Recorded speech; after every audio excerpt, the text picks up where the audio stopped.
Hello everybody, welcome back to my channel. Today I'd like to talk about Immanuel Kant and his moral principles about how to become a good person and how to do good things. If you are new to this channel, my name is Frank Zhu and I'm a college professor teaching sociology, history and philosophy. I'm also an award-winning landscape photographer.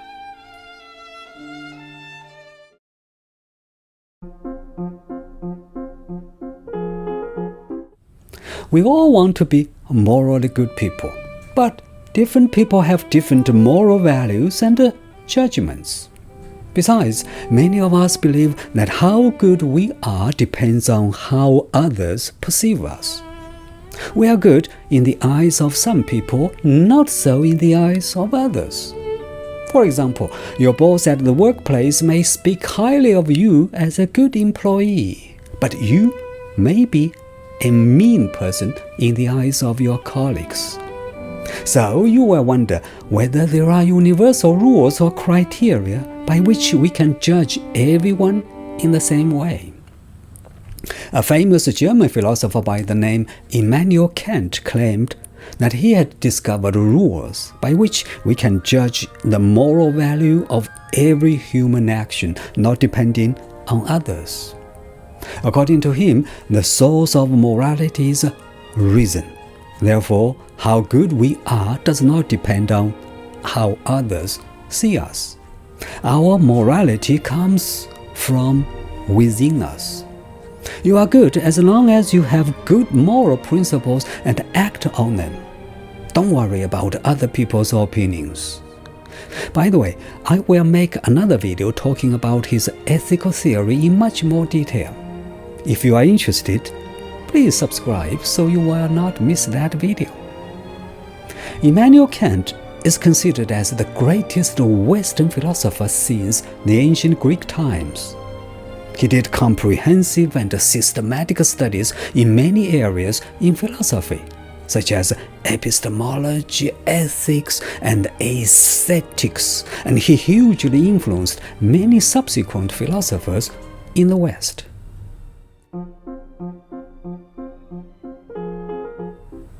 The life of Kant was a good example of how a person should be guided by his own principles and not the opinions of others. In the eyes of a 21st century person like you and me, the daily life of Kant in the 18th century was not only eccentric but also extremely boring.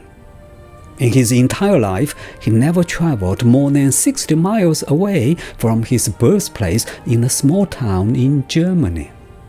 He lived most of his life on a rigid schedule, which he had developed when he was a church school pupil. Every day, he did everything at a fixed time, rising from bed, drinking coffee, writing, lecturing, eating, walking, and going to bed.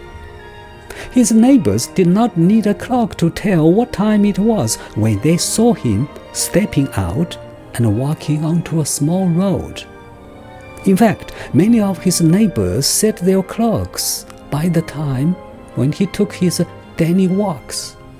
No matter what season it was, he would walk up and down that same road 8 times a day, even in rain, when his servant would hold an umbrella for him. Only once did he miss his walk when he became so absorbed in reading a philosophy book by Jean-Jacques Rousseau. He never got married, but he lived a happy and relatively long life. The strict schedule and self-discipline gave him plenty of time to think and write. Besides, he had few friends and talked little outside of his lecture room at a nearby university. The self-discipline was also a major reason for his precise logical thinking. One can hardly find any self-contradictions in his books.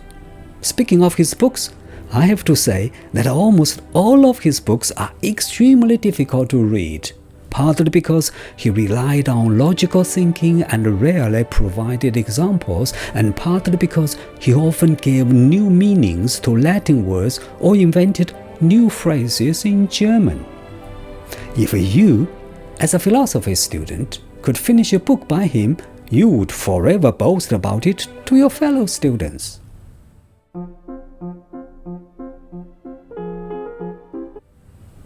Kant thought a lot about what constituted a good life.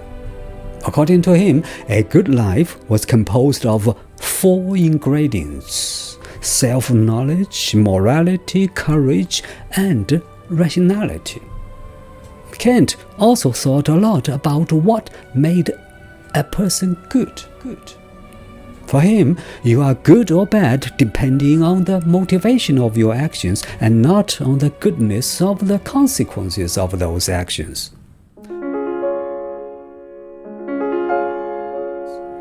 What you do can have moral value only if you are motivated by morality to do it. To put it another way, if your emotions or desires cause you to take an action, then that action cannot give them moral worth. For example, you just won the lottery and you are looking around to see where to spend the money. You decide that it would be fun to give the money to charity so that you would enjoy the feeling of making some people happy. By doing so, you probably feel that you are doing good.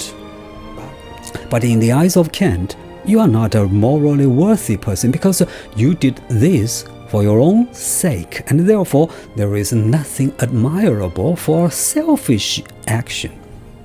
Instead, he argued, moral worth only comes when you do something because you know it is your duty and you will do it no matter what.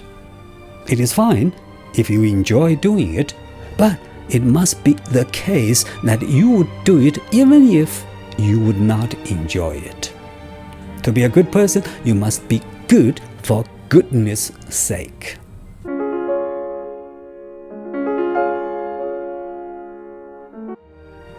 In philosophy, this theory, which uses rules to distinguish right from wrong, is known as deontology. As I said earlier, I will make a separate video talking about this ethical theory in more detail.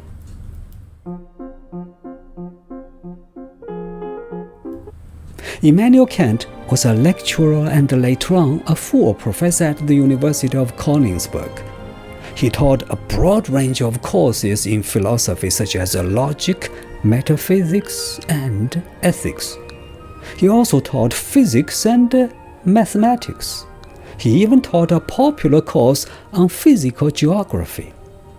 His style in teaching, which was humorous and vivid, was very different from his style in writing, which was bookish and boring.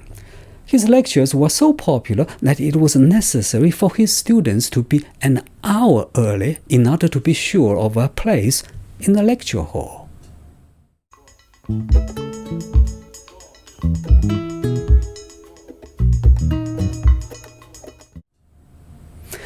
Well, that is all that I wanted to talk about today. Thank you for watching this video, and I will see you in the next one.